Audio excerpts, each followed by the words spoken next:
Iran continues its gloating following the capture and release of 10 American sailors.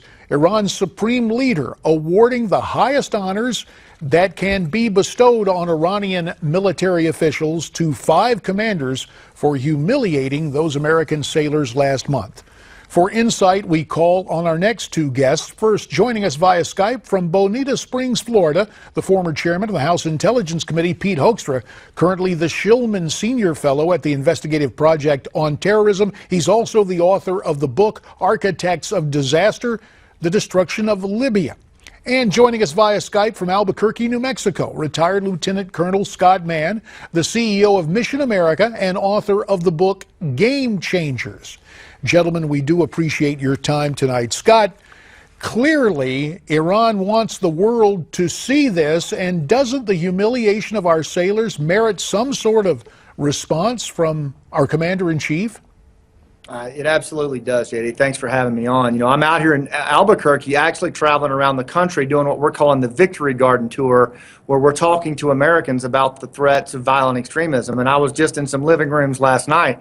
And you know what, JD, folks don't understand this. This just doesn't make sense to those of us who have sons and daughters serving this nation, and those that are just everyday Americans. We don't understand how in the world that we can call these folks our allies when they're rewarding that kind of behavior. It absolutely makes no sense, and it just flies in the face of American leadership. Pete Hoekstra, medals for those Iranian commanders. Meantime, money from Iran, access to over $100 billion of those frozen assets in the aftermath of the nuclear deal. What do your instincts tell you will happen to that money?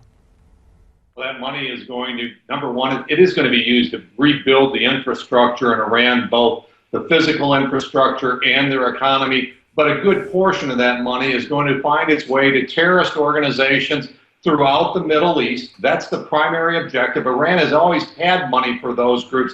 Now it just has more money to fund these groups. You're going to see a strengthened radical jihadist movement throughout the Middle East because of this money flowing to Iran.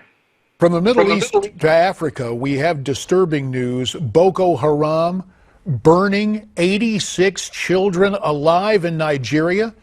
Al-Shabaab, AQIM, Boko Haram, and the Lord's Resistance Army have all established a presence in Africa and expanded their activities across borders on that continent in recent years. Scott, in your opinion, does the focus on ISIS in the Middle East take our eyes off what is happening in Africa? Yeah, to some degree it does, but what I think we need to do as Americans, we need to step back and understand that terrorism is, in many ways, is going through an evolution right now into what I like to call horrorism.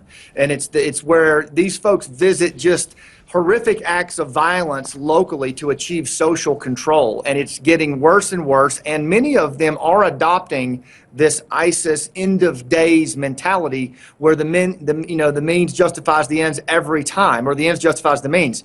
And it's going to get worse, and it's not going away. We're going to have to deal with this. The other thing I'll say is, where these guys are vulnerable is at the local level where they practice this kind of horrorism. That's where we ought to be operating. Instead of trying to drone these guys, we ought to be in there working bottom up for folks that would resist. Pete, in the 45 seconds that remains, obviously it is horrorism in Africa and elsewhere, but former UN Ambassador John Bolton has another word for what's happening in the Middle East. He simply says now it's chaos. Do you agree with Ambassador Bolton, Pete? Oh, absolutely. It's chaos. You've got failed states, Yemen, Iraq, Syria, Libya. You now have quasi-failed states, Nigeria, Chad, Niger, Central Africa Republic.